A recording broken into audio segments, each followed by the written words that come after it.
Ora nyono babar pisan. Saben dina nyambut gaweku dadi wong tani. Garap sawah, sawahe tanggoku tak garap tak lumpukno. Gunane ya gawe nyambung uripku. Kate ya apa maneh. Wong aku iki ya secara pendidikan iki ya kurang. SD gak lulus. Nek gak tak ewangi nyambut gawe mreman kate nyambut gawe apa? Gak ngono aku dhewe ya kenyanyalen. Perekonomianku durung apik, durung genah. Dadak wani-wanine aku macari arek wedok anake wong sugih. Wis tak jelasno apa anane nang dhek, tapi dhek nrimo. Keadaan aku iki ya apa? Jarine iso usaha bareng, iso ngancani aku ket nol. Walah. Ngajak ketemuan nang nggone kene sajake ono apa ya? Ana apa-apa, Mas? Sampeyan iku mesti ngono ngaget-ngageti. Sarungan tekono lho, sampeyan iku gremeng dhewe ku lha apa? Ya ngene lho, Dek. Aku iki tak rasa-rasano lho koyo gak pantes ngono lho nyanding ambek sampean iki. Gak pantes kenapa? Sampeyan anek wong sugih, aku dhewe anake wong tani, nyambut gaweku mreman, klentek. Ngono lho, Dek. Perbedaan kasta ora cara wong Ibarat langit iku langit karo bumi, gak petuk-petuk adoh. kaya ngono. Tak takoni saiki. Wong yen lair ning alam donya iku biyen nggawa apa? Ya gak nggawa apa-apa, Dek. Ya padha karo awak dhewe iki. Masih wong sing sugih-sugih iko, pertamane iku gak duwe, Mas. Terus budidaya nyambut gawe sing bener nglumpukno donya sampai iso sugih. Sampeyan gak oleh berkecil hati kaya ngono. Ngene lho, Dek. Wong wedok iku diuber umur, wong lanang iki diuber karir. Lah lek pacaran ambek sampean lho, Dek, kondisine aku iki jek kurung kecukupan sedangkan umur sampean yo bertambah. Lho, Sajane omongane sampean ku kaya ngejak awak dhewe wis ndak usah terus ta ya apa ngono. lho yo aja ngono, Dek. Lah Aku yo sampean ngomong ngono tresno. lho, Mas. Aku tresno nang sampean, tapi sampean lho gelem tak nampa aku kaya ngene iki. Hubungan pirang tahun? Tak hitung-hitung yo ana 3 tahunan ngono, Dek. Pernah aku ngeluh karo sampean perkara dunya? Yo gak tahu, cuma sampean iki lho, aku iki cara basane arek saiki overthinking. Akeh pikiran maksudnya ku mikirno sing enggak ngono lho ke depan iki ya apa. Iki lho eleke wong lanang sing wedi. Wedi mergo perbedaan. Tak ibaratno prajurit berangkat perang. Durung budal pikirane teko kono mesti kalah. Teko kono mesti mati. Berangkat dulu, berjuang. Engko ning kono apa anane ya ditampa. Sampeyan kudu ngono. Dadi kudu usaha, kudu Usaha wani berjuang dulu. dhisik. Betul. Gak ngono nih sampean ngejak ketemuan aku nang kene iki lha apa? Hubungan kan tak tutupi sih, Mas. Aku lek ben ketemu karo sampean ku alasan karo bapak ibu ki aku ono acara karo kanca-kanca. Ya kan? Aku tumbas buku. Tapi tak pikir-pikir umurku ya bener sampean tambah akeh kan? Iya. Aku kudu jujur karo ibuku. Terus sampean tak jak neng omahku. Aku engko lek wis jujur, aku sampean jaluk nang wong tuaku. Ngelamar sampean, Dik. Aduh, Dek. Kira-kira bapak mbak ibu nampa aku, Adik. Lah iku kan masalahnya kan aku ya durung ngerti. Tapi lek ibu tak jamin paling bapak lo ya setuju, Mas. Gak usah wedi. Sing penting dicacak dhisik, dicoba Dicacak dhisik. dhisik, jujur sing dhisik. Engko hasilnya ayo disangga bareng-bareng. Ngono ya, Dik ya. Nek ngono aku saiki sampean terno nang omah sampean, Lah Dik. yo bareng mek aku pisan. Ya wis ayo, Dik.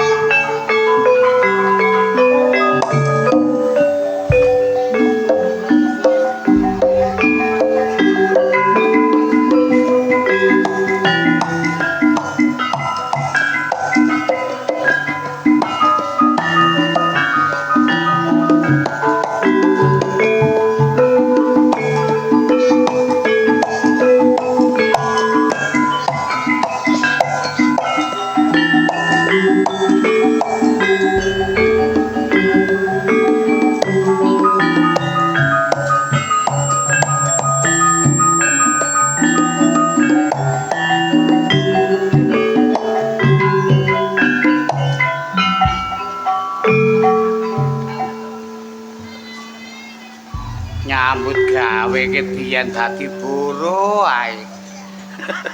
Kepingin dadi jeragan gak keturutan. Kepingin dadi wong sugih sing akeh donyane ya jek durung iso. Wong ancene derajate menungsa iku ya dhewe-dhewe. Ya gak ale ngersula, mangane dulurku kene kabeh ae mbok menawa ana sing uripe kaya aku aja gampang ngersula. Gak usah ngomong nang tangga-tangga nek uripe gak enak. Iya tangga sing seneng, sing gak seneng engko malah ngelokno. Wis ana paribasan tangga ngono kembang dilem, dikeki ya dilem nek gak dikeki digunem. Lah kaya aku contone nyambut gawe nggo kene iki pirang-pirang taun ya ora tau kate kakek ngomong kok njaluk ndak-ndakno ora eling-eling jeragan wis ngerti dhewe ora kate kok jeragan iki Bu Pak kula nedhi tambahan gak usah jeragan wis ngerti dhewe mangane dulur kene kabeh nek kepingin nyambut gawe akas undang-undangan sing akas nyambut gawe opo dicandak aja sampe ngecewakno jeragan nyambut gawe sing temen tur ikhlas kayane cek barokah nek kaya aku kena tak gawe iki ngene bojo ya anak kadang-kadang yo tak gawe jajane putu apa maneh kate jeragan wet duwe karat-karet kok dijupuk eman. Nggih Bu alhamdulillah alah barokah oleh karen-karen 20.000 tapi nek 10 iki jenengan iki lho Bu kula sok eran Sajake. nggih Kowe rasan-rasan ra kerasan ta kowe nang kene? kula nek mbon kerasan gari mriki niku kasep kula mbon matur napa-napa kula makur blotho suta kali tangga-tangga jenengan tangletaken kula mbon nate ngrasani jenengan mbon nate ngrasani bapak napa malih nyambut damel ngene mriki Bekne bayaramu njaluk mundak matur nang bapak. mboten kula Aku sing matur. nek perkara indah-indahan ngoten mawon kula pundi sih nate matur jenengan Jayan. nggih mangkane niki kula semerep ke ambek sing penting kula nyambut damel ngene mriki niku nek mbon nenten pekerjaan sing kirane ruwet kula tengok-tengok rengeng-rengeng kali ndonga supaya rezekine ngene griya mriki kathah kula nggih katut kecipratan ngoten lho Bu Tapi kowe kerasan to nang kene ra nyesel.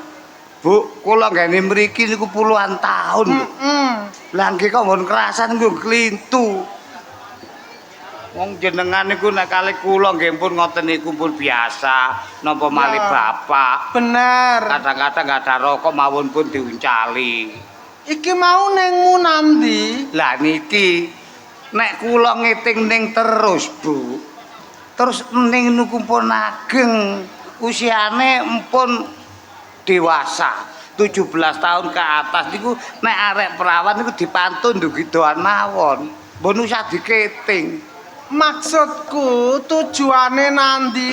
Lah ya kandha to karo kowe. Waalaikumsalam lah menika ning Tak rasani kowe. ibu angen-angen mawon ning nggawa rewang to kowe. Pacar kula, Bu. Piye? Pacar kula. Tenan. Ibu gak apa-apa. Iku Pak Kuntet. Pinaraku nule. Iku babuku gak apa-apa sampe nyampe ae. aku wis jinak kok wis jinak yo aku wis jinak Babune wis jinak. belani babu-babu Lho sampe lah babu sing bengi iki. yo kedibal Lah nggih to. nggih Orane, Nduk. Kowe nggawa pacar. Kowe seneng teman. Lah pun hubungan 3 tahun lho, Bu. Niki kula kengen mriki kula kengen lamar. Kowe matur. Kon matur nang bapak. Nggih. Lamar. Misal to, Bu? Ya oleh wae, Ibu iki sarujuk ae. Tet, halo timbali bapak. mekaten Ana tamu. nggih Heeh. Gak usah wedi, Mas. Ora usah wedi, Le.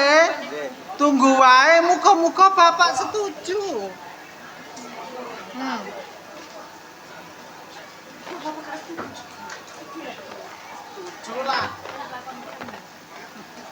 ana apa Bu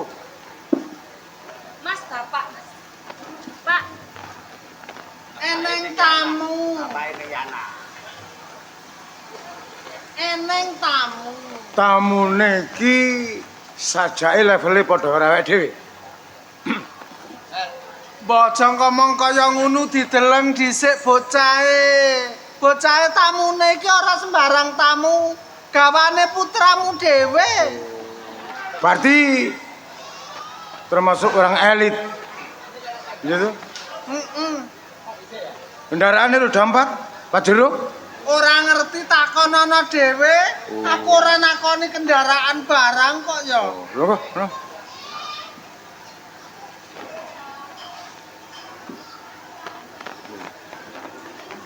Lho kok iso?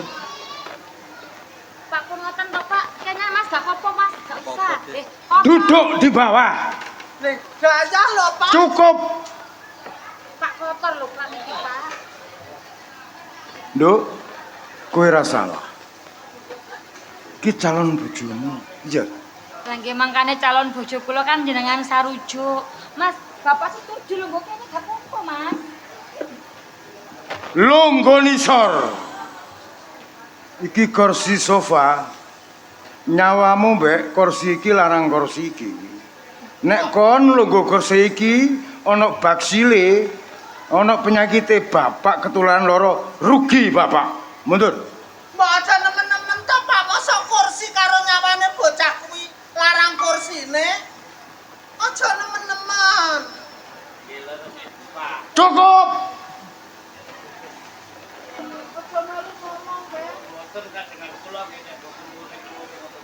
Jenengmu sapa, Le? Kula Trisno, Pak. Trisno.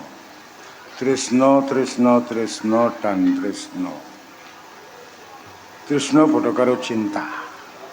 Kon cinta barek anakku Yana? Nggih, Pak, kula cinta, Pak. Modalmu apa?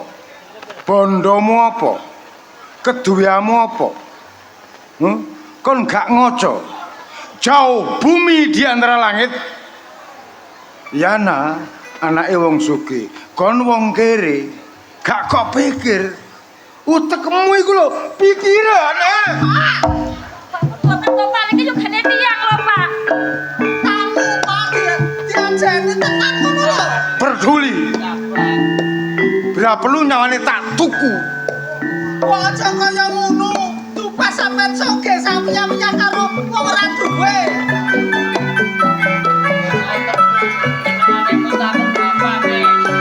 Jenengane boten remen kali Mas Tresno boten napa-napa. Tapi pun diajar iki yo gene tiyang lho, Pak. Yana, kon kudu ngerti, Nduk. Nek urip bebrayan, ya, nek keluargane penak, rumah tanggane berbahagia, mau dan tidaknya tembe mburi, uripe penak. Nek dirabi kaya ngene, kedadane ya apa? Bapak mikir, bapak ingin sekali membahagiakan anak. Bapak kepingin ngerakno anak, gak mungkin bapak nyarakno bare anak. Nurut karo bapak lho ya. Kangge cara niki jenengan ngesarakaken kula, Pak. Senaos boten dunya jenengan kathah ning kula boten angsal Mas Tresno. Kula boten Hidup. murung. Apa kate mangan tresno? Apa kate mangan cinta? Mungkin saged usaha bareng, Pak. Usah nek abot tetep abot, nek kere tetep kere. Mikir. Tresno. Tanpa basa-basi aku nakoni model kaya ngopo ya to ya. Yang jelas kamu anake wong kere. Bapak gak ngelarang kamu mempunyai rasa cinta pada anakku Yana. Tapi harus selalu bapak gak nolak.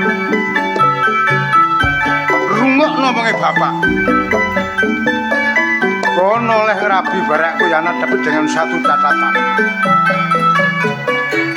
Kon cinta temen. Apabila nanti gak oleh barak anakku Yana, pikiranmu ya apa? Kudu oleh karo Yana. Tapi rungok ngomongnya bapak. Siji, kamu harus punya kendaraan mewah. Loro, kudu villa sing api mewah. Baru kamu kita tak jodohkan bare anakku Siana. Bapak kudu saran. Cukup.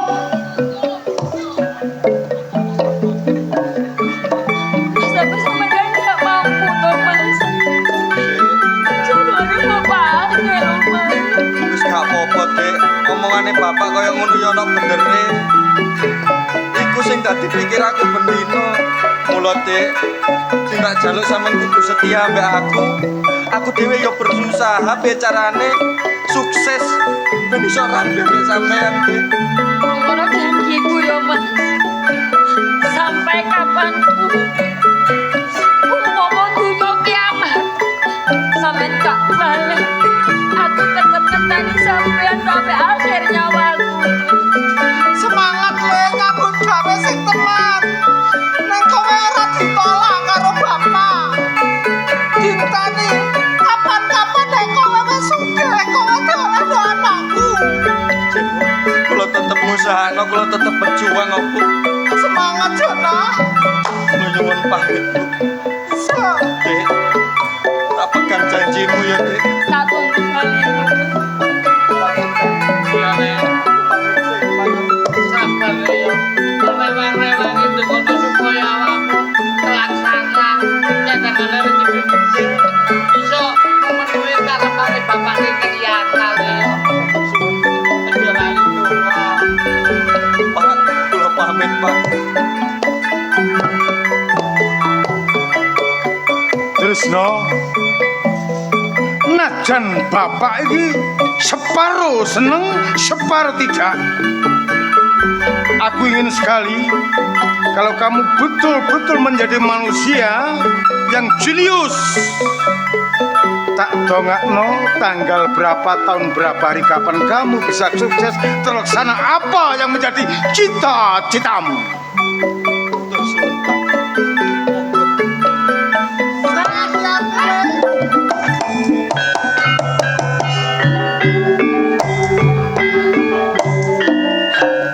Bapak mau nggih mikir jenengan genate remen, jenengan genate eneng.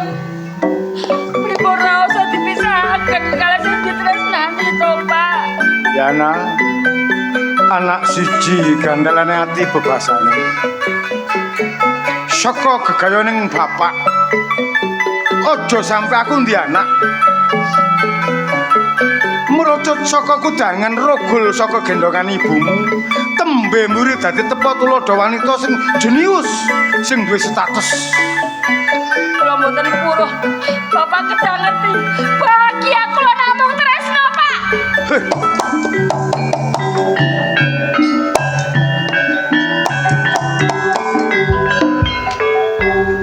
Mbok aja nemen-nemen to, Pak. Anak mung siji. Donya bondo sampean sakmene kae kanggo sapa? Sik. Lah yo ngono yo, Ten. Ora kanggo anake dhewe terus kanggo sapa? Umpamane dirapi karo terus dhewe wis ora apa-apa. Pinter kon bare aku. Pinter kon bare aku. Ya ora ngono, Ora ana Pak. critane nek wong tuwa tega bare anak, donya besok kanggo anak. Tapi Lah, nek iya. nurut bare wong tuwa, tapi nek anak gak nurut dadi apa? Seneng anakmu kere. Ya gak ngono, aja nemen-nemen maksudku. Wis aja bahas anak. Ya. Urusan anak ya apa dadine? Sementing tangga teparu. Apa masalah tangga maneh iki apa? Karto. Lah iya, sampean karo Karto iki ana apa? Ngertenono. Krungu nek kopengku diombal-ambil nek tanahe katut sak meter. Lho, apa nek katut aku biyen gawe pendasi kok njegideg ae. Ngapunten lho, Pak. Heeh. Nek sak semerep kula, pancene tanahe Kak Karto niku katut jenengan. Nek Kak Karto niku tiyang mbon gadah, ajire kali jenengan. Lah jenengan ingkang sugih, bamblawa turu maosin apa mboten ngoten. Nah aku gak ngrumangsani. Betul-betul iku karang aku, betul-betul tanahku. Apa maneh? Dalan, sing nang nggone omah. Nggih. Nek aku leyeh-leyeh, minangka taman-tamanan sing apik, hawane sejuk, ditutup pantes ngono iku. Lho niku tapel wates, Pak. Nggih leres mawon. Tapi nek manusiawi, wong iku dalan, bah tanahe bah ora tetep ora dipendhasi ora dipasang boto. Padha karo ngancam bare aku. Ngapunten, Pak. Kula mbelanono Karto, wong kula nggih nderek jenengan. Lah, ngoten sih. iya. Kula nderek jenengan iki kok belane nggih mboten. Lah kula duduk ngene tengah-tengah leres ngoten. Lah bener salahe niku napa terus jenengan mawon ingkang nglampahi. Cukup. Nggih. Pak, Apa? mbarekan lho. Sampeyan iku wis ngerti, iku tanahe wong, Pak. Iku wae wong. Lapo sampe titik-titik ngelih wangkit, titik-titik ngelih bates. Bates ngarep antarane mburi ku sampean dhewe sing ngelih. Aku iki roh. Lho, saking aku meneng ae jenenge wong wedok, aku kur manut. Iki sing salah sampean. Ora iso. Ora iso iku tanahku. Tanah sampean iki wis ana batese pirang meter. Mbok delok sertifikat, mbok didelok. Tanah sampean iku ukurane pira? Aja merantap-merantap ae iku jenenge mangan karangane wong dosa. Dosa neraka pikul apa jane besok sing penting tak kandhani nek gak kena mati Karto.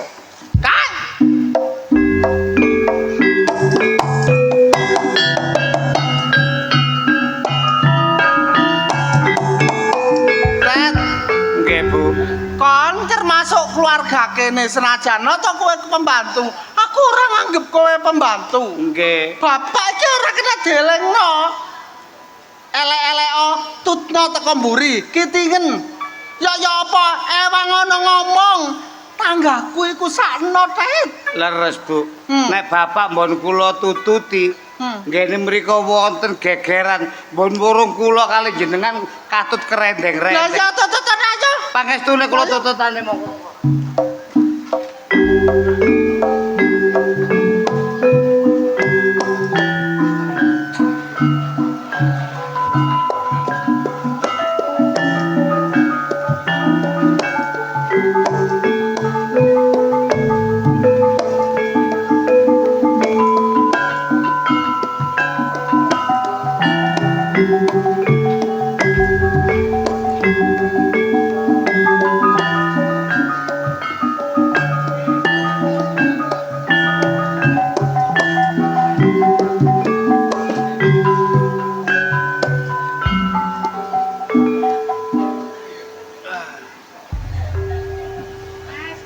Piye Bune?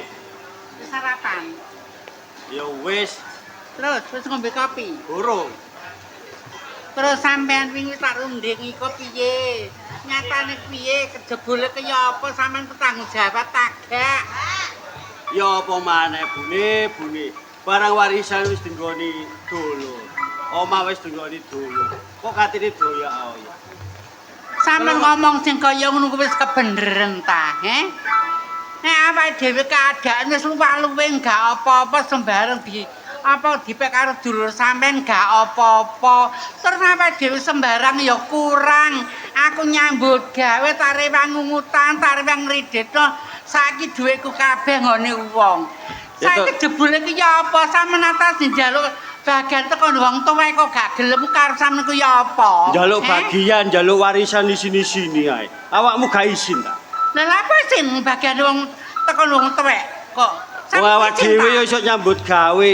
Tuwil-tuwil aja iso mangan. Telungane kuno sing gak iso nyambut gawe. Ya wis babad nggone. Kok lapor warisan. Sampeyan sing kaya ngono wis kebeneran ta. Pamane aku gak nyambut gawe sampeyan sing badhok ta. Bendela sing jejeli aku. Sampeyan bendina gak nyambut gawe atase makelar yo ngomprenge kok dadakno. Kaya Yo, sampeyan ku apa? Ya ancene nyambut gawene ya ngono iku ya kok diterima ae. Ya terima ae, Pak. Aku terima ae. Cuma sampean ku karo nek mikir kurang-kurang landhep. Masa dikon njaluk bagian teko ndi wong tuwek kok angele kaya ngono ku lho. Kok awak dhewe iki sobek. Apa? Modal kare titik ya siku ae teko diumetno. Men susuwe lah ya dadi akeh sih. Seperti bedina awak dhewe iku sok mangan ngono ae lapo kok. Lah wong jekno kok pikirane kaya ngono iki jek dur duwe anak. Lah nek duwe anak ngono ya apa? Gak bebane tambah pindho ta. Sampeyan klular klulur nae. Misale aku njaluk warisan terus iku dibagi omah iku. Kate manggon nang ndi dulurku terusan. Ya pancen kono, Pak. Cuma ya cara pancen kono awak njal nyusui. Maka nyusui ngono sih. Mosok yo duwe dhuwit kok nyambut gaene yo lalatung. Mbok yo dipikir yo diangen-angen. Oh, nggih, monggo. Kok, ayane kok tak takoni. Bukti apa iku? Nggih, wonten apa, Pak? Tak delok kon jaba kok umek ae. Kene iki bendinton iki nyecret mawon kaya mboten semerap mawon. Tak aku malah takon berawakmu. Ya, Ya toh? Tadi aku krungu senang sending nek tanahmu katut nanggo sak meter bener ta gak? ya bener nyatane ya iya. Adi dilo sertifikate iku cuma aku yo meneng ae. Masalah sertifikat aku gak ngerti. Sing penting ki jire nggone batesi no etanmu iku ngono lho. Bates iku nek gak ono sing ngele yo gak ngalih. Saiki ngene, masalah iku gak masalah. Lah apa dalan mengguri? Hah? Nek aku nganggo ngaso laya-laya kok tutup pasangan botoe karepmu ya apa sih? Ya babau dalan-dalanku dhewe karang-karang aku dhewe. Masih tak tutup, masih tak pager kate lapo. Nek wong tetanggan manusiawi gak ngono. Eling-eling ki dalan. Kon ya iso liwat, aku iso liwat. Sakjane yo tak buka. Sakjane yo gak tak tutup. Lah wis ro tanah sak meter digawe pondasi. Aku meneng ae. Ya wis kesuwen tak tutup Sing ae. salah sapa? Waktu iku aku mondasi, nek iku bener-bener tanahmu, kon iku kudu laporan. Aku gak sida ndodok, ngono lho. Lah sing gara awakmu gak kelompokno ae. Sembarang iku dilumpukno dhisik nyeluk pamong, diukur, bareng ngono terus gawe pondasi. Moro di pondasi kabeh patok dilit. Ya babak. Saya Pak, ayane. Jan-jane sing salah ki ya sampeyan, Ya iya lho. Kowe tanah sareng diitung karamu. Sak meter musuh pira?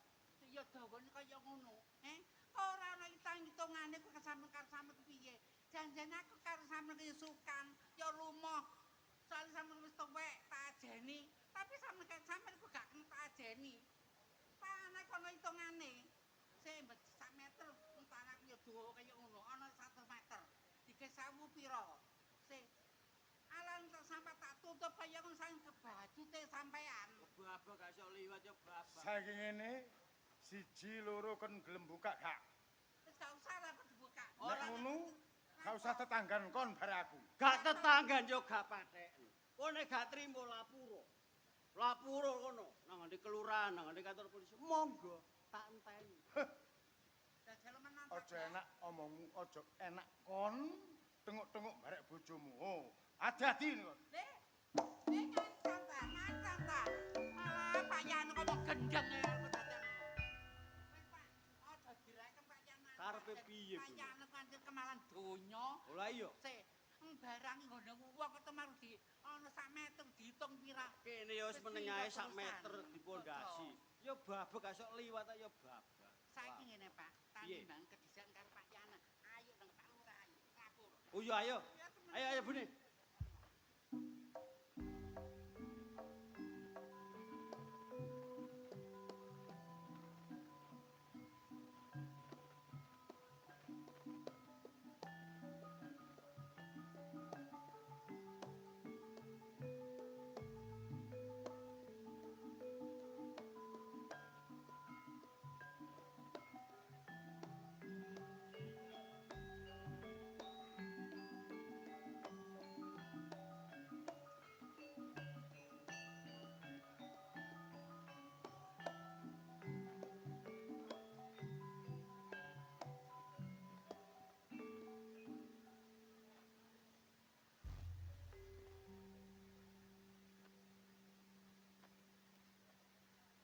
Kamus prolekku. Golek ilmu ana ngareping bapa guru.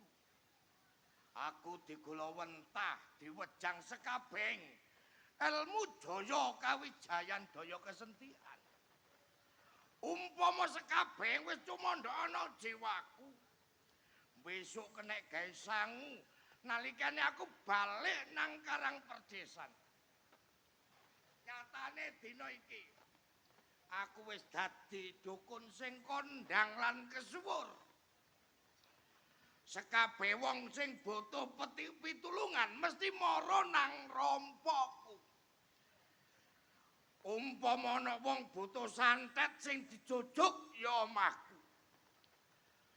Umpama ana wong dagangan sing butuh pelarisan ya tetep nang omahku. Umpama ana wong sing butuh pengasihan kana liya sing dijauhi tulung ya mesti aku. Kabeh wong sing budal nang omahku gak ana sing gak keturutan apa sing dadi karepe. Ning nyatane dina iki situk ae wong gurung ana sing teka.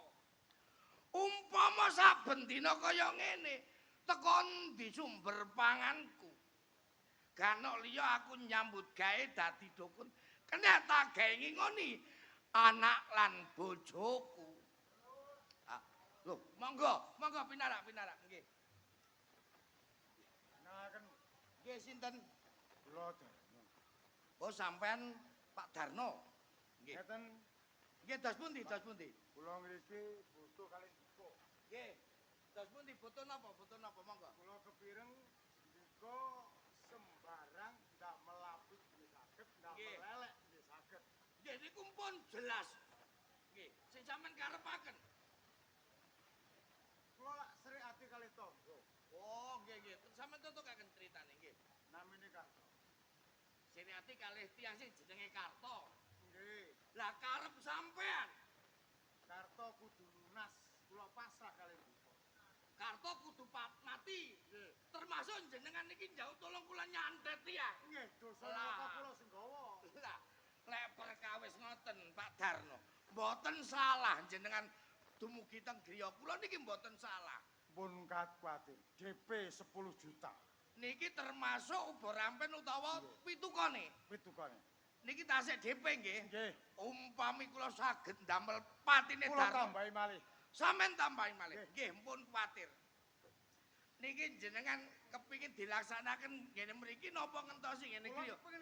Kepingin roh buktine kula nyambut damel. Nggih. Pak Darno, mula mboten kesuwen. Badhe kula laksanaken napa kang dados kekarepan sampean nyantet pawongan sing jenenge Karto. Teksek, Pak. Nggih, pun kuwatir.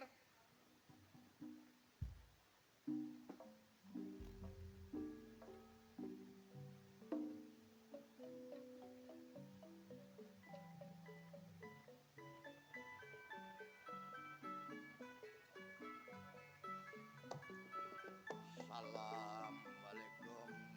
Salam. Nyai Danyang kaki danyang buyutan sing bau reksa desa. Rewang ana aku njaluk gawe. Mula aku bakal gawe patine pawongan sing jenenge Karto.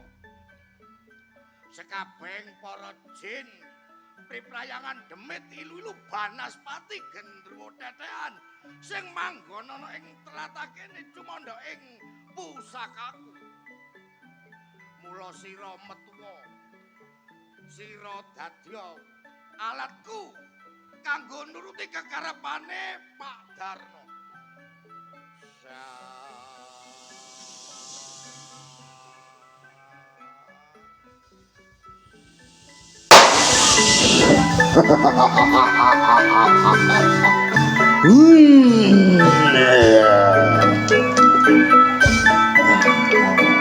Enten napa mawon pun wedi, Pak. Pun wedi sampeyan. Pun wedi. Pinalak mawon pun wedi. Le. Sira wis teko nang papan kene wujud tamu kaya mengkene. Mula aku njaluk gawemu.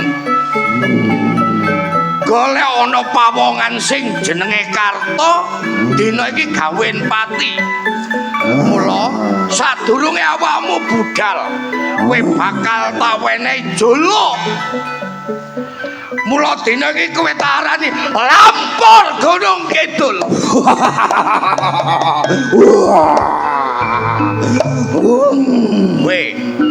Lampor Gunung Kidul. Aja dadak kesuwen. Gage budal. Golek ana pawongan sing jenenge Karto.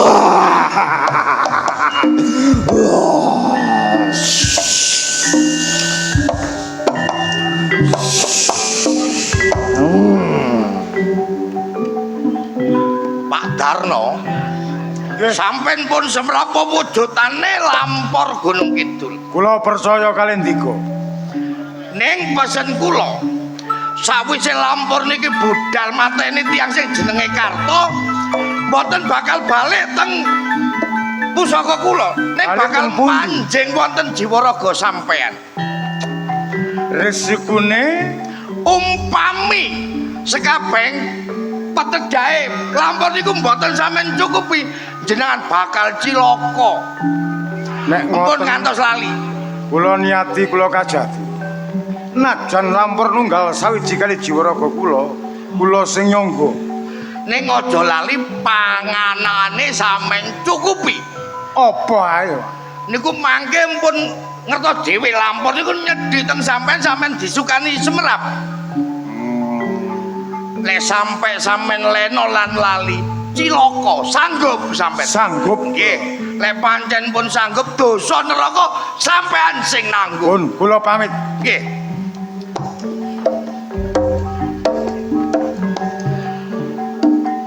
Bot-bote kepingin iso nduduna sekabeng tumindak. Pak Darno muga-muga kelaksanan apa sing dadi karepmu.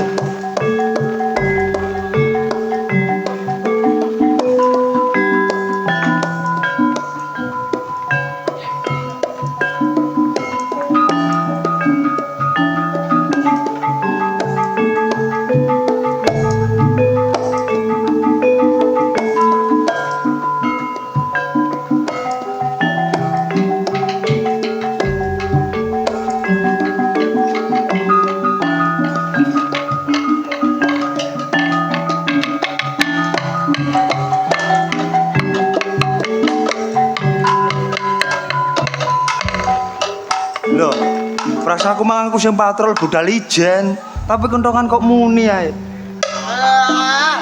Lho, kon mang nututi ta? Tak pikir iki wayahku to. Kon enak ngopi mari ngopi mbok tinggal nyingkri. Iya. Sing bayare prasamu sapa? Sopo? Ono apa? Duit. Sapa sing bayari? Siapa mah ya? Lho, lak durung bayar kabeh lan. Lah iya malu tane. Arek gendeng. Kon iku ajare kate gendeng. Apa kok dibayar lah?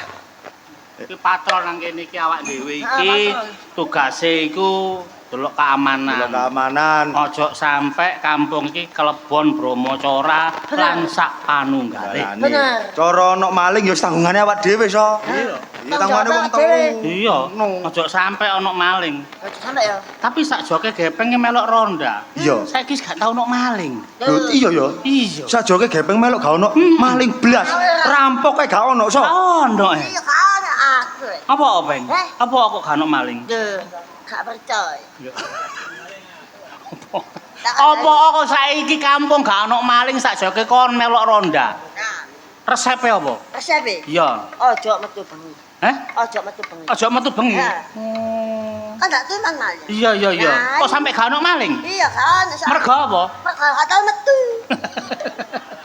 Ngono lah benere malinge aku dhewe ngono lho kudune. Kok niku Mumpung awak dhewe iki nang kene bengi ku tambah suwe tambah ngantuk. ya ya. Iya. Diselingi nyanyi. Oh ngono. Nyanyi ya. Seneng aku. Nyanyi seneng aku tambal ban. Tambah Oh. banyak. Lagu enak iku. Tambal ban tapi dianu diganti wangsalane. Ya so. Gade musik kendang tok iso. Oke oke. Heeh. Iya ya. Ya apa ya apa ya. Coba. Aku iki jenenge Rasa. Iya ya. Aku asli arek Sidoarjo. Yo. Melok lodruk niatku kerja. Muga-muga uripku tambah mulya. Asik. Amin. Cocok. Sari. Aku iki jenenge Cak Aris. Cocok. Areke ganteng setengah manis. Duwe cewek janggute nyatis. Budi Wijaya tanggapane laris. Amin. On Peng. Aku iki tak kepeng asli. Iya iya iya. Duwe omah ana Kediri. Masya endek potongan kucek. Oh iya iya iya iya. Insya Allah ulang ngarep. mesti mati. Kok iso mati lho? Lah ya apa? Ya munggah kaji. Ngene lho. Iya. Nek niki Iya, iya, Pak. kepeng wicaksana. Areke ganteng setengah wibawa. Senengane uber-uber rondo. Iya, Pak. Tak dongakno mene mlebu neraka. Amin. Nah, betul kok jamin itu. Lah ya apa? Lah, ya apa gak beres. Kon tak omongi. Iya iya. Kampung kene iki saiki wis luar biasa. Nanggonanku iki petani-petani ku wis hebat. Hebat. Terutama wong-wong sing apa iki sing kepengin duwe anak. Iki anake ku wis diproses luar biasa. Nanggonanku wingi ku yo. Nanggonmu. Ana bayi ku cangkeme sak lawang. Loh. Kang Andel. Lho, Kang Andel. Gak sak ngandel. lawang. Gak ngandel kon. Iya ni sore titik. Oh, seperti Ni sore Ngono titik, ae, ni sore kono. titik, ni sore titik. Petani nggonku lho sukses maju makmur. Petani nggonamu. Lho. Nandur gedang lho. Iya, iya. Nandur gedang woe lho gedene sak kentong-kentongan kon. Hah? Kang Andel. Gak percaya? Kang Andel. Kon gak ngandel. Gak percaya? Gak ngandel. Gak. Ya oleh sak sore titik ngono. Usane sore titik ah. Ya embo nek ngono. Wah, tak ceritani. Apa? Nah, nak desaku, Eh, ana petani. iya iya. Loh, Petani. mana Eh? melahirkan. Ana wong lairno. Ono wong lairno. Ana wong lairno. Iya. Tapi lewat udel. Ya apa? Lewat udel. Ngelairno liwat. Lewat udel. Gak percaya. Wah, gak ngandel pae Gak percaya. Gak percaya. Gak percaya. Kamu gak percaya? Gak. Ya wis disare titik. Oh, gendeng kon iku. Ini sore udel iku kejadian. Wis gak guyon. Iya. Iki nuthuk kentongan iki ana iramane rek. Gak sembarangan nuthuk. Lo ya apa kentongan niku tondo. Tondone? Tondo tetir. Nek kaya tok siji. Tok siji. Nah, ngene iki biasane ana maling. Oh, tok siji ana maling. Iya. Nek Betul. tok loro. Apa? Iki ana raja kaya. Aja kaya Maling sapi ngono iku. Oh, ngono. Nek tok ping telu. Apa? Iku Rajapati. Oh, iku Rajapati. Ana wong mati. Lah nek ngene kok, So? Yo. Nah. Apa, Peng? Tetel bakso. Dodol bakso. Iya biasa. Dijajah. Iya, latihan, So. Pelatihan dhisik. Iya. Kayak ngono lho. Dak tururuk dak dok. Dak tururuk dak dok. Aku sing jawani. Oh. Kon sing ngontengi. Aku sing ngonteni. Hah? Kon sing mati. Sing ngegong. Gak sing mati ae. Ngegongi. Ayo. Ora Oke. titik. Iya. Oke. Ngene. Apa? Kayak ngono tuk ana tak. Oh. Tabane ngene. Ayo. Dirame dipadakno. Tuk tuk tak tak tuk tak. Rungokno bae, tuk, tuk, rungokno. Tak tak tuk. Lah, dendung. Bisa. Ngono lho. Iso. Heeh.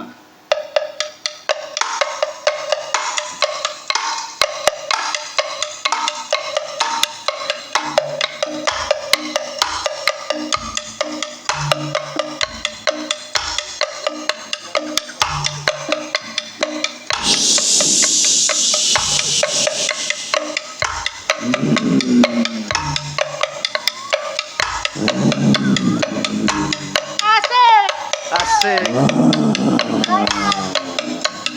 Oh, enak so aja temenan kene. Apa kok itu? Ya Allah. Apa? Ya beda Apa kok Kris? Arek gendeng. Wong ngene gak wani. Apa iki? Asik. Ya para rek. Apa sih? Tahu tarik. Aku mesti deh. Ate tahu.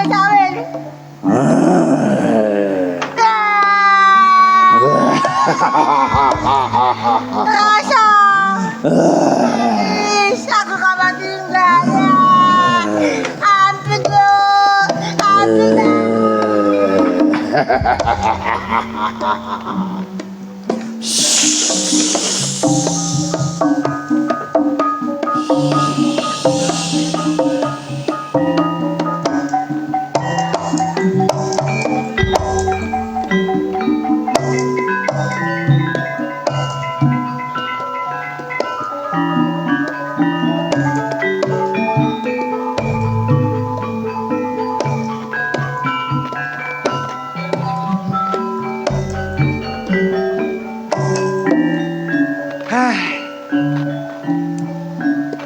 kampung tambah suwe kok tambah sepi lah ngono.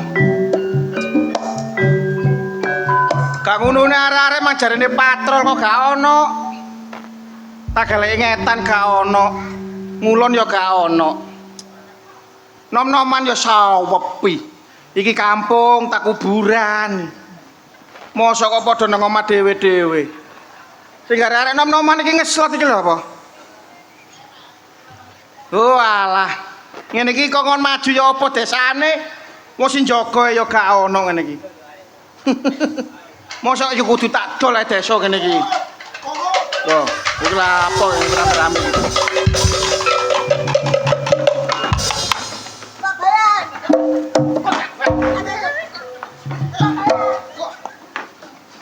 Pak Bayan. Jangan Pak Bayan mau. Matamu gak mau wasno iki. Lah, Iku lho sapa iki? sampean sapa? Kon gak ro aku sapa? Sapa? Pak Bayan. Sopo, Peng? Sapa? Sopo iki mau? Apa iku? Pak Bayang. Bayang. Bayan. Bayan.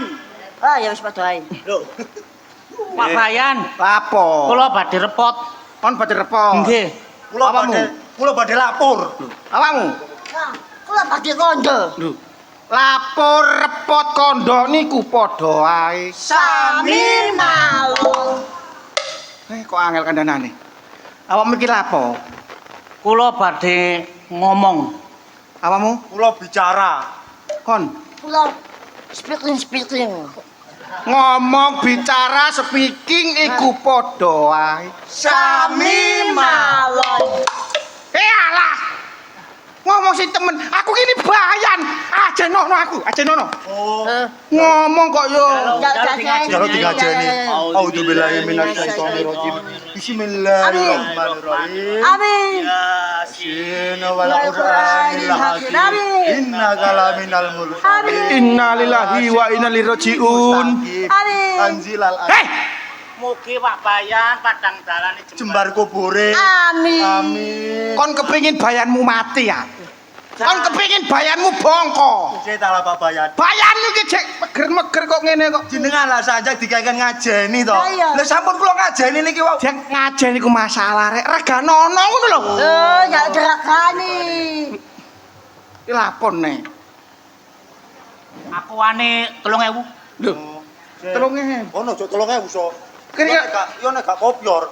carane kudu ngene sik yo. Lho. Oh, wis donor. 500. Repes. Kon wani pira, Pak? Lah, Kon wani pira kon? suntah gak wani. Suntah gak wani. Oh wani yo tak antem pisan. Wani. yo. Sik. Pira, Peng? Ah, wis lawas. Dos. 2.500. 2.500. Masalah rek nom-noman sing ganteng-ganteng. Dikon iki nek ngomong niku sing genah. Jeneng dikon iki teladane masyarakat lho. Aku iki bayanmu rek ya Allah, kok gak ana regane. Aku iki longgono ngono lho. Wah, ngomong. Lah yo ngono mang ngomong lah yo. Ngomong ket mau ngoten iki. ngaring longgono ae lho. Lah ya. Wis rek aku tak buyar gak dadi bayan. Lho. Dadi bahan kok burian sih sampean. Tak purian ta. Wingi bayan aku gak kaya ngene lho. Buka ada. Saiki dotok-dotok. Tambahan. Ya, ngono lho. Ekstra. Ekstra. Kok niku ngomong sing temen masalah. Suntah temenan aku. Karepe dikon iki ya napa? Awakmu iku mlayu-mlayu, menggos-menggos nobro-nobro aku iku lho ana apa? Saniki niki kula wau Hmm. tenggone pos mriku mlaku-mlaku arek teng dalan wonten memedi. Wonten gendruwo. Wonten momok. Wonten momok. Kok wedi dhewe aku. Ha. Mas ngono gak kaya ngono. Salam. Niki Napa? kan lho Pak Bayan. Kula tak sanjang nggih. Heeh. Niki wau kula lah enak-enak eco. Lho, masih enak yo eco. Enak eco iku padha ae. Sami Mawon. Iyalah, Wonten gendruwo. gendruwo. Damel gara-gara. Kula kepuyu-puyu teng dalan mau sampai keplayu kula. Lah, Iku mang. Nggih. Lah kon lapo gak pempesan? Lho kok pesan. Wonten gendruwo sampeyan kula kandhani. Dayontran-ontrane kampung. wonten gendruwo termasuk desane Gaman. Taman. Gak beres Pak Bayan. Jare sapa? Jare sapa? Dublek Pak Bayan niku mau. Ya, Jare sapa? Kula kambe arek-arek ngono lho. Jare sapa? Bayan telek kon niki. Nggih. Diantar jare sapa? Ya ngene iki nek nom-noman pikirane Purnu. Mangkane ta rek. Dadi nom-noman iku sing bermanfaat, sing berfaedah. Berarti sampean mboten percaya nih. Ya gak percaya. Lho niki temen lho, kula lapor temen. Gak percaya nih kok. Kampung kene iki aman, Dik. Aja kok gendruwo. Maling ya gak wani mlebu. Berarti sampean mbak percaya? Gak percaya. Oh, hati-hati sampean kok ya. Sumpah sampe gak percaya? Sumpah gak percaya. Sumpah gak percaya? Gak. Sumpah. Kok tak tapuk iki lho. Gak percaya kok. Kandhani gak percaya. Nek gak percaya aku lho dhewe. Kok Kandhani kok gak ngandel. wong aku mulai cilik sampe saiki karo gendruwo nang kene. Sampean mboten percaya? Gak percaya. Awas kon liwat omahku tak sawat. Bayan kok disawat-sawat. Sampe gak percaya? Kon lapo maneh? Sampe gak percaya? Gak percaya. Gak percaya ya wis. Lho. Kok enake. Wong kampung kene iki bendina ngaji. Bendina ya iku patayatan. Kok gendruwo percaya? Iku lho nom-noman model apa ngono ku. Mangkane rek gane dadi arek nom-noman, ndelok pengajian, ndelok sound horor, ndelok film horor-horor. Dadine ya ngono iku. Iki ya tambah suwe. Angine silir-silir ngene ya. Arek nom-noman ya ngale. Wis prasaku kok gak enak belas ini prasaku. Gak kan apa-apa. Arek-arek iku aku dadi tok pucuki arek. Kampung kene ku aman. Gak kelem jaga tak jagane dhewe. Wong aku kok alun.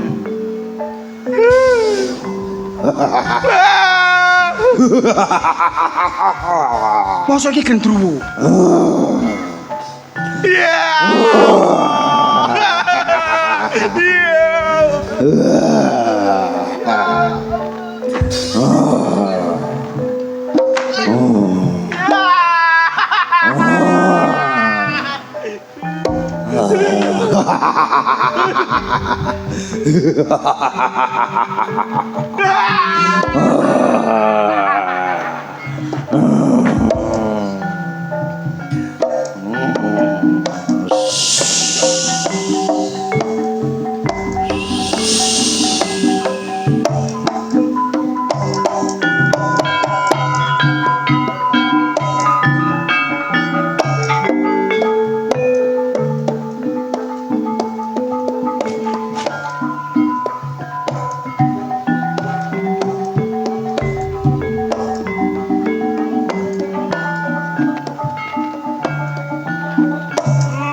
Pirang-pirangane taun aku mimpin nang desa kene aman tentrem gak ono apa-apa. Gak koyok dino iki. Aku kok krungu tembang rawat-rawat. Tembange Mbok Bakul Sinambiwara. Nek jarene nang desa kene mulai rusuh. Ono genderuwo, arek cilik sing biasane budal ngaji, gak wani budal. Wong sing kate budal kulaan nang pasar, yo gak wani. Lek dijar-jarno, kampung iki perekonomiane iso mati. Mulane, aku keliling, aku pingin ngerti, pingin nyekseni dhewe, apa bener sing dadi rasan-rasane penduduk. Aku kok lho Dilapori kok gak ngandel. Salah dhewe. Loh, kalem. Ono Pak Lur. Lapo, awakmu kan sing jaga sing pos sebelah pojok iku sih. Iki lho. Ono Pak Luwak. Lho, Pak Luwak. Lurah kok luwak. Itu wak lu kayak garangan niku. Oh, Wak lurah. Walura. Iki Wak Lurah iki. Wak lurah. Ono apa awakmu iku? Kondoso, terang sok. Ngeten. Kula niki lak ketuae ronda. Laris kali gepeng niki wau sareng-sareng kula teng dalan. Lho. Yan. Kon lapo ya? Biayaan karo Keprocut aku meneh. Kok iso? Kalem dhisik ditoto Masalah. ambakane. Ditoto ambakane ya. Apa namanya? Kok baru laporan? Iso kaya kere. Kok koyo kiri iki bayan perangkat rek. Tak ceritani. Arek-arek gak percaya mbek aku arek-arek. Sik ta. Arek-arek mantak kandhane ana gendruwo gak percaya Pak Lurah. Iki gak percaya ku kon ta. Aku ta. Ngeten iki pemimpin sing mencla-mencil kaya ngeten iki. Pak Bayan. Awakmu iku ngomong sing jelas. Pak Lurah, kula wau kan patrol Pak Lurah. Yo. Patrol apa yan? Wong gesore wis mlungker kok patrol. Patrol Pak Lurah. Awakmu iku perangkat minangka contone pemuda-pemuda kene. Lah nggih kula nyontoni arek-arek patrol wau. Ngeten Pak Lurah. Sing jelas ngeten, kula kali arek 3 niku ronda. Terus? Nang tengah embong diwedeni. Diwedeni. Nggih, kula lapor kalian Pak Bayan mboten percaya. Percaya. Sing kula rasakaken ngeten Pak Lurah. Sak joke Wak Kartong niki mboten wonten.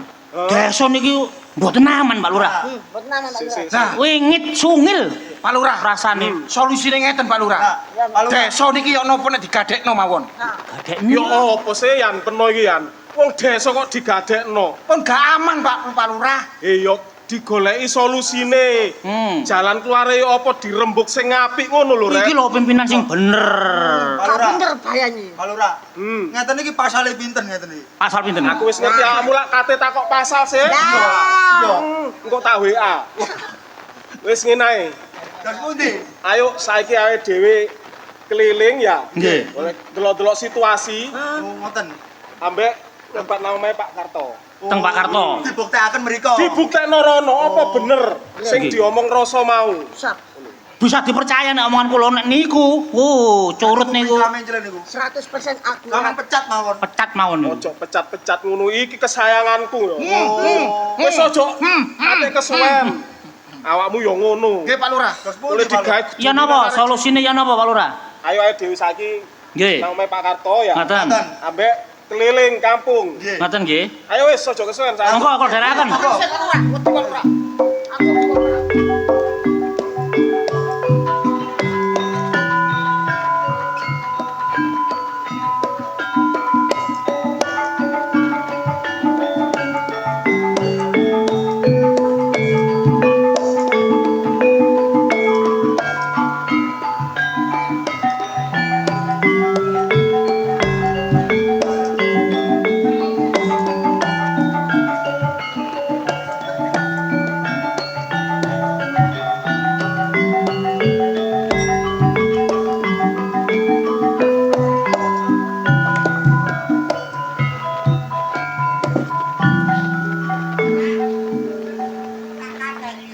Piye, Budi? Dewi Sati sing mari geger kali Pak Yana.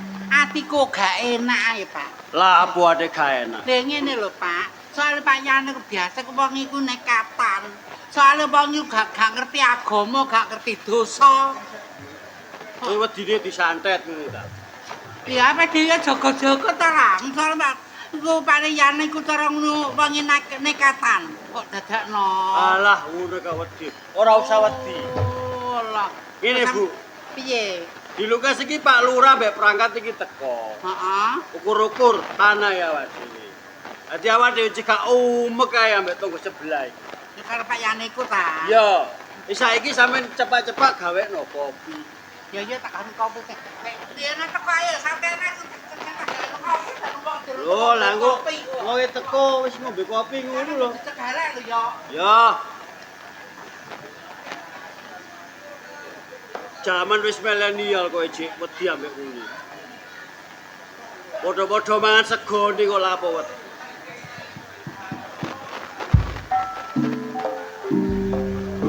Ah. Santet. Wah, ana perampok kono. Lampor Gunung Kidul. Zaman wis modern.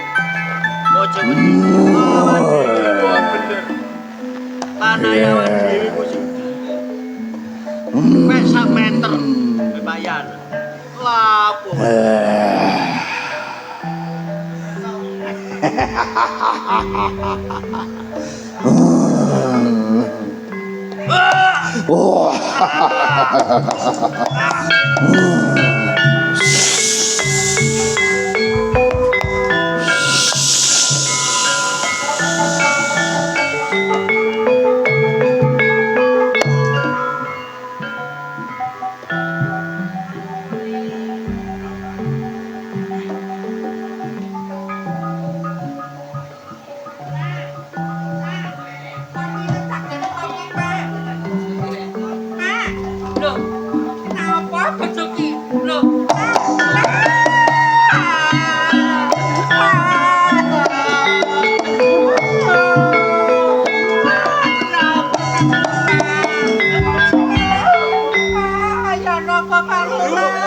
Kenapa iki?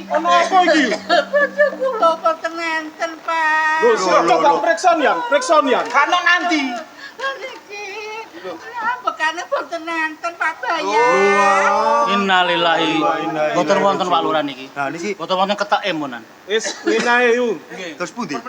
Niki sing kula geger kalian payanan niku lho. Soale payanan ketiangan nekatan si Pak Lurah. Ngono. Ya. Ngeten iki, Pak. Ngene lho. Perkara bojo sampean almarhum iki cek diramu arek. Lah. Ya rek yo kok kerana wong kampung kabeh, lah kok biayae entek pira-pira, aku sing nanggung. Wo ngoten. Siap. Wong aku minangka pimpinan. Nggih. Napa niki sampean kotak. Ayo, Pak Lurah.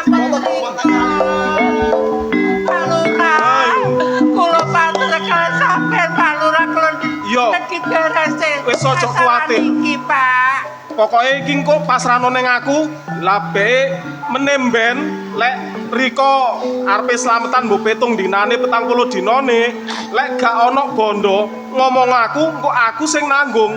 Saestu ta Pak Yo, Lurah. sampean ngomong aku. Nggih matur. Wis aku njaluk pamit, tak ngrewangi arek-arek iko ya. Tak siapne kabeh. Ya Allah, kono kira-kira kaya ngene. Muga-muga bojoku jembar kubure padha kok dalane.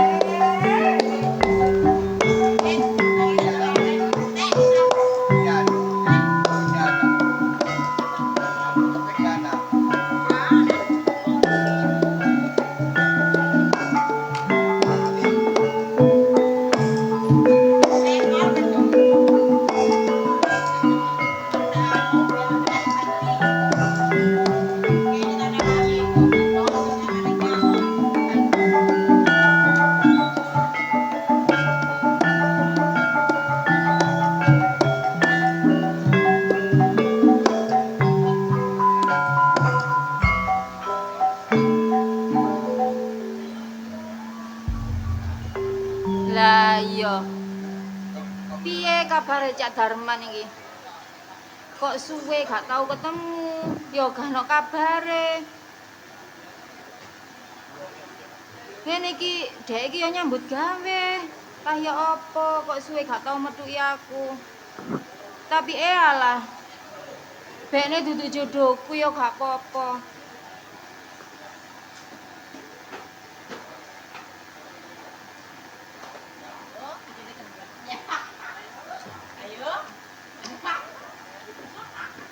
Loh. Cak Darman. Sampean ta? Mosok panggil mbek aku, Dik? Sampean suwe gak tau ketemu. Ya sepurane ae, aku gak kondo sampean.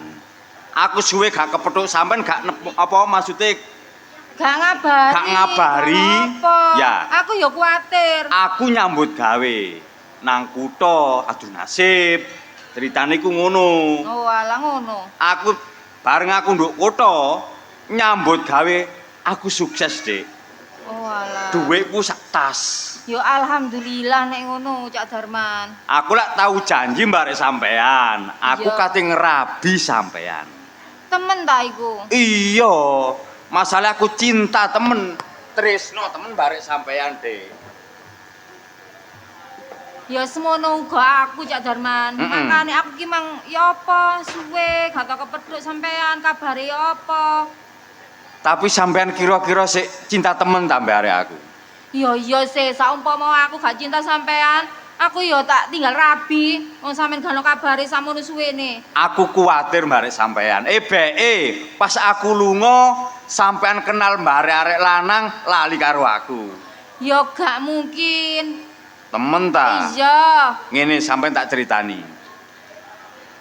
Bareng aku wis sukses, aku tahu diomongi Caca.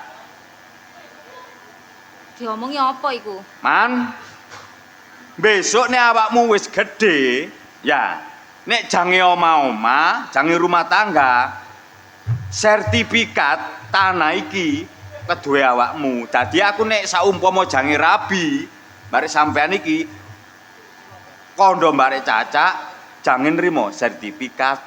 Oh alah. Dadi sampean iku tak siapno dhuwit sakmene kae iki nggawe omah mari aku nggawe omah sampean tak rabi. Oh alah, ya ngono ta. Mumpun durung kesuwen. Ayo nang omahe Cak Darno. Ya wis saya. Ayo.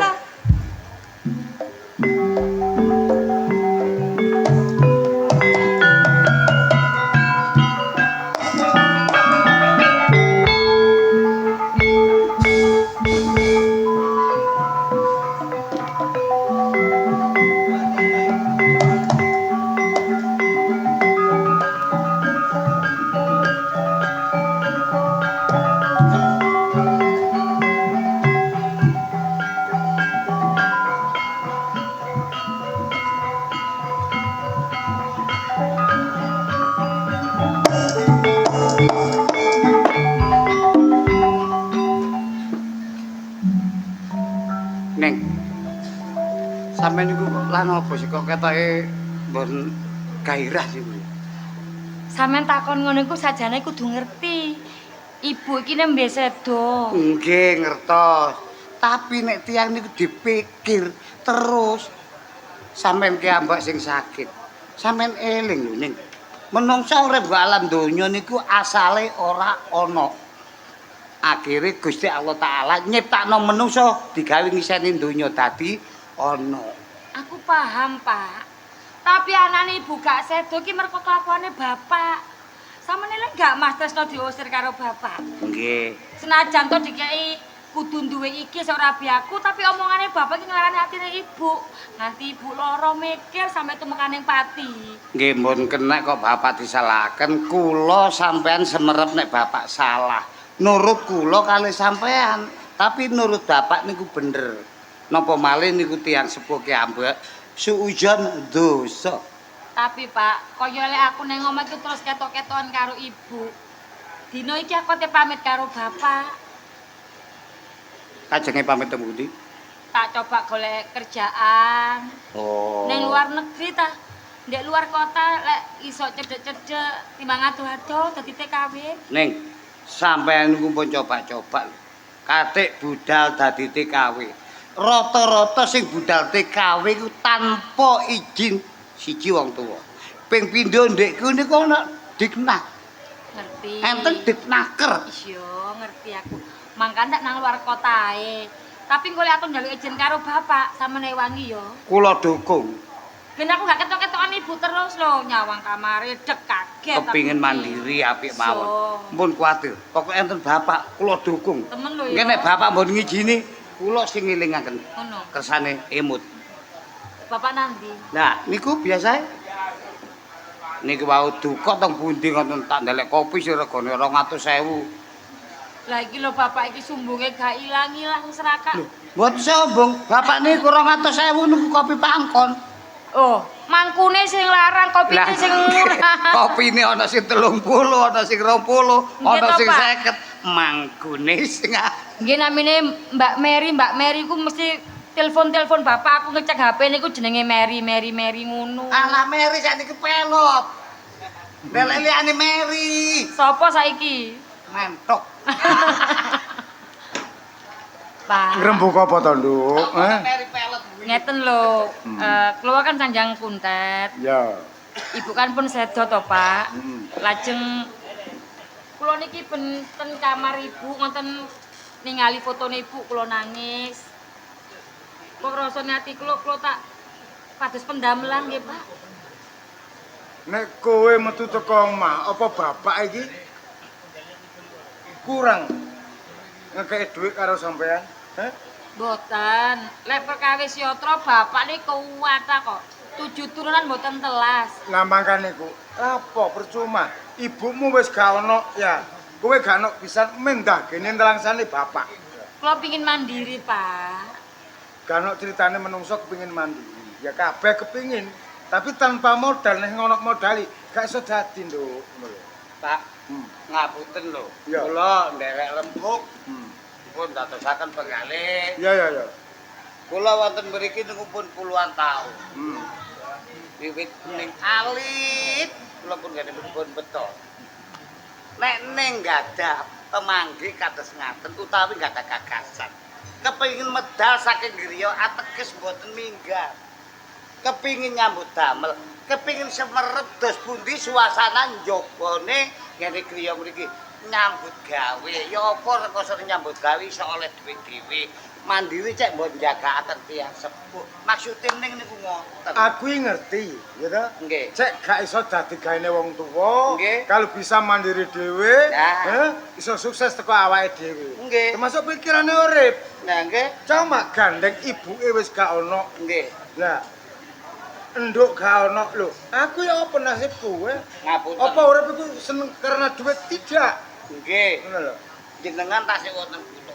Kula mboten bakal medal ndugi griya mriki lamun jenengan mboten ngusir. Ning tek nyambut damel teng kota mriki mawon niki. Yo gak apa-apa, tapi aku lek mulai lek iso sak wulan pisan. Nggih. Ngen tak telepon to, Pak. Saged Mboten 2 apa-apa. minggu, saged sak minggu ngoten lho. Nduk, aja adu-adu. Bila perlu, ya toh, tiap hari kon kontak karo bapak. Bapak cek ngerti apa kehidupanmu. Angsal to, Pak? Oleh jane gak oleh. Tapi ya apa maneh? Aku gak oleh kon meksa. Akhirnya putus hubungane anak tumraping wong Mboten tuwa. to. Kula niki gak sayang kali bapak kok. Lek ngoten, kula tak rencang kula tanggal syarat-syarate napa?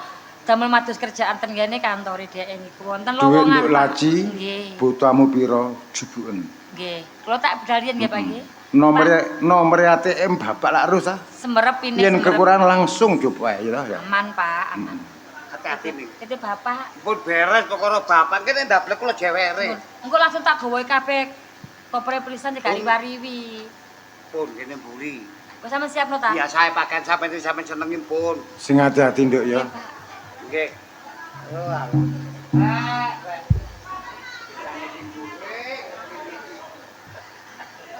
Bet, Nggih, nggih, Pak. jan aku ya keliru ya ora. Lah, Aku jenengan gak tega ditanggalno barek. Ya anak, Pak, anak suci kandhalane ngati. Besok sing tak ngengeri. pun kuwatos. Ning sampun dewasa. Saged mikir kang pundi salah utawi bener. Mboten mungkin nek ning ninggalaken sampean krana tega mentolo mboten. Kula yakin, kula janji. Derek mriki istilahe kula aja sampe aku iki duwe salah. Lamun jenengan mpun mboten ngrasakaken kula mboten napa-napa. Terbuka mawon. Pikir aku, Nggih. walaupun aku ketenggon donya nek tanpa bojo lan anak.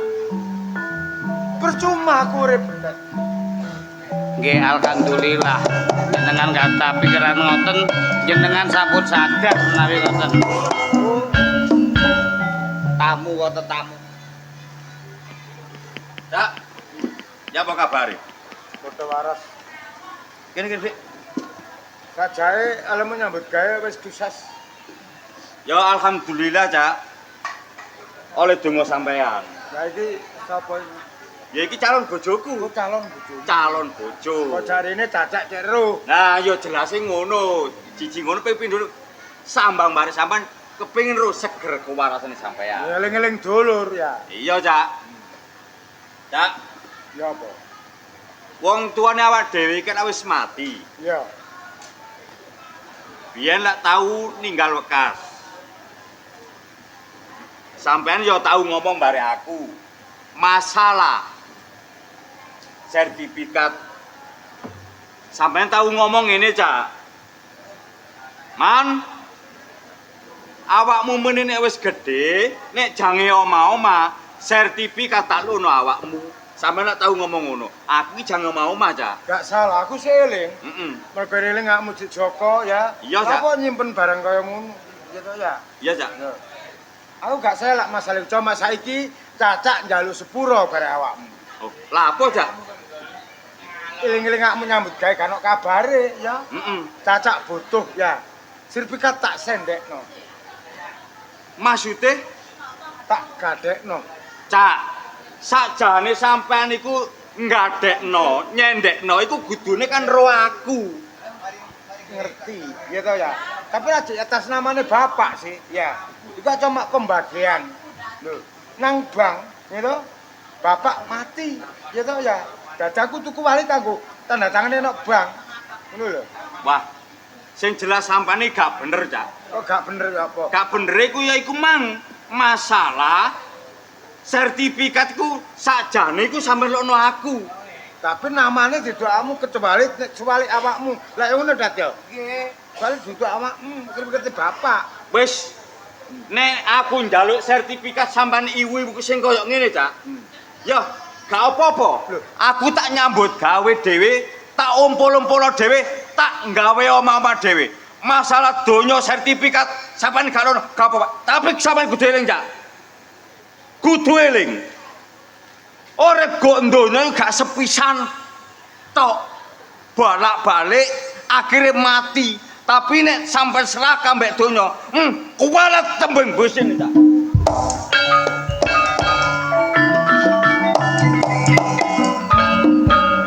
Dat. Nek tak rasa-rasakno bener omongane adikku.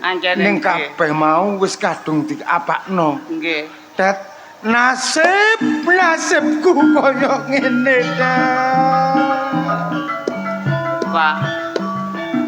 Aku elek swargine bukmu, Dat. Pun kakak.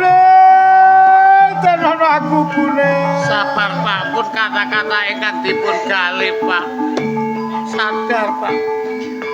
Banyumu ningmu secara halus ninggal bare aku. Nggih.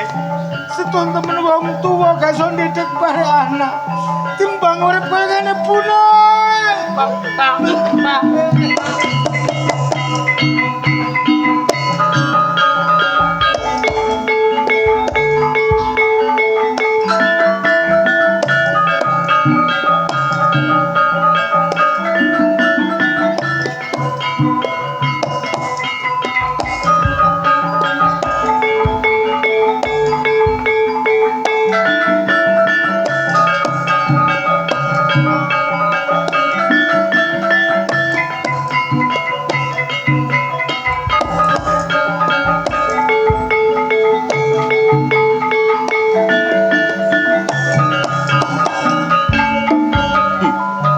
Apa sing dadi kegayo aku saiki wis keturutan. Nyambut gawe tak klumpuno ngartiti, buka usaha dadi duwe rentalan mobil. Alah, gak nyongko. Winginane aku disoro-soro kaya ngono, saiki wis nemoni titik hasile, aku sukses. Iso nuruti apa sing dadi kekarepane bapakne Yana. Ya Dik, sampe nenteni mari ngene ketemu ambek aku tak jarabi sampean, Dik. Dek, sampean teko ndi? Sampeyan ku dak gak kenal kok. Duh. Mosok lali ambek aku. Sopo? Aku Trisno. Lho Mas, Loh. sampean Mas. Ya Allah. Ya apa sampe kok ganteng saiki? Alhamdulillah saiki aku wis sukses, Dek. Tapi aku sing koyo ngene gak apa-apa ta, Mas. Gak apa-apa, sampean opo wong yo jek ayu ngene kok. Soalnya aku cerita karo sampean, Mas. Cerita Sawise sampean dijalui bapak persyaratan iku kan sampean kan budal. heeh. Ibu sedo, Mas. Innalillahi wa inna ilaihi rajiun. Terus iki mau aku tas oleh telepon. Jenenge bapak ilang. Lho kok iso ilang sih, Yo gak Dek? ngerti kuntet ki mau telepon aku bingung Mas iki yo Wis opo gampang iki. kok tak urusi tak golekne nang ngene Lah iya kepolisian. opo aku tas budal teko omah te golek penggawean di telepon kuntet kok kon mule Mas aku kan bingung. Tuh, Loh, Man? Yana, Loh, kok iso kok tengah embung lapo? iki mau aku oleh telepon teko kuntet jenenge bapak iki ilang, Mas. Iki Sik, calon bojoku. sapa iki? Calon bojoku. kula Trisno. Iku calon tanteku. Ya iya iki. Oh. Ayu, pinter. Ya, ayu. Pinter man golek bojo, Man. Ya jelas. Maksudmu mang ngomong ya apa? Balenono? Aku mau kan pamit bapak karo kuntet golek penggawean. Takut budal Mas ngurusi surat-surat di telepon kuntet. Jarane bapak iki ilang. Ya tak ceritani. Aku jane tahu nang omahe Caca Harno. Takon masalah sertifikat. Tapi nemen bapakmu iku kebacut. Sertifikat gak dilor jare digadekno. Tapi aku krungu tanggaku jare Darno saiki stres. Ya Allah, Man. Kok bapak boleh koyo ngono sih? Nah, terus ki solusine ya apa, Man? Ojo kuwatir, aku mang teko wong pinter, teko dukun. Tapi yo mbok kok mlakune klunu-klunu, tak celuk tak deloke. Sampeyan delendi ku mau. Tak delok kono mang mlakune bareng tapi yo mbok klunu-klunu. Waduh, Mas, sampean iki lho.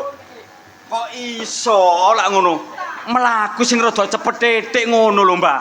Le, nak, kon aja kurang-kurang ajar kon.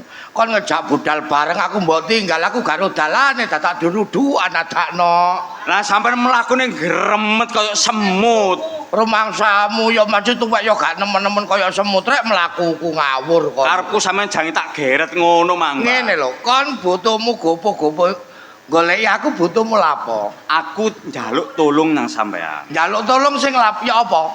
Ngene lho ceritane iki. Ceritane, aku kan biyen sik cilik, omonge Cacak Darno, nek awakmu wis gedhe sertifikat tak lukno. Bareng aku wis gedhe jange omah-omah, sertifikat digadekno. Digadekno lah terus. Nah, Cak Darno saiki stres gara-garane ya kedosan. Oh, sapa jenenge? Darno. Darno. Sik aku kaya eling wong sing jenenge Darno. Biyene ku ana wong nang omahku njaluk tolong ya jenenge Darno. Aku dikongkon mateni pawongan sing jenenge Karto. Waduh. Lah terus tak peseni besok lek iki ora bakal balik naku ning manggon nggo jiwa ragamu. Nek sekabeh panganane gak mbok cukupi bakal ndadekno awakmu cilaka ngono biyen tak peseni ngono. Saiki Darno keadaane ya apa? Keadaane stres. Waduh, gendeng jelas iki. Loh.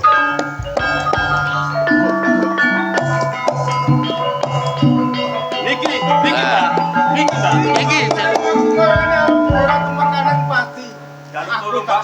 Ya aja kuwatir. Iki wis dadi tanggung jawab. Jawa dulur tega bare aku. Darno. No, Darno. Biyen awakmu sanggup ngopeni lampor sing cumondhok ning awakmu. Ning nyatane sekabeh pangane ora mbok cukupi balik. Gawe awakmu sengsara sing kaya ngene. Sopo ye? Lampor. Lampor sing cumondhok ana ing jiwa lan ragane manusa sing jenenge Darno. Mula tak pateni. iki minangka wungkasane kowe manjing ana ing jiwa ragane Darno. Mula gana liya sing iso gawe sirnamu ya mung aku. Lampor, kowe kudu minggat teko jiwa ragane Darno.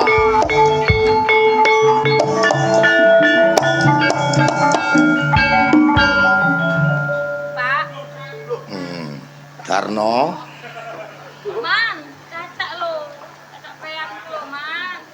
Kowe ning kene to, Bu. Ketemu paman lo. Man, aku njaluk sepuro baekmu Cacak serakah, Cacak keliru. Wis Cacak wis trima bagamu kon sing ngaturno omahku tinggalane bapak. Ya matur suwun. Lah kok lanangku sapa? Iki calone Yana. Calone Yana. Tresno, Pak. Oh, Tresno. Bapak njaluk sepuro karo awakmu le rikala semono aku ngino bare awakmu. Saiki wis sukses ale. Sampun, Pak. Ya syukur alhamdulillah. Sampeyan sadar temen wisan ndak ya? Ya aku manut kok jare awakmu. Darno. Nggih. Mulane ayo padha sing sadar lan sing eling, aja duweni sifat sing serakah. Aku dhewe ya rumangsa salah, aku wis sadar ora bakal nglakoni kaya ngono.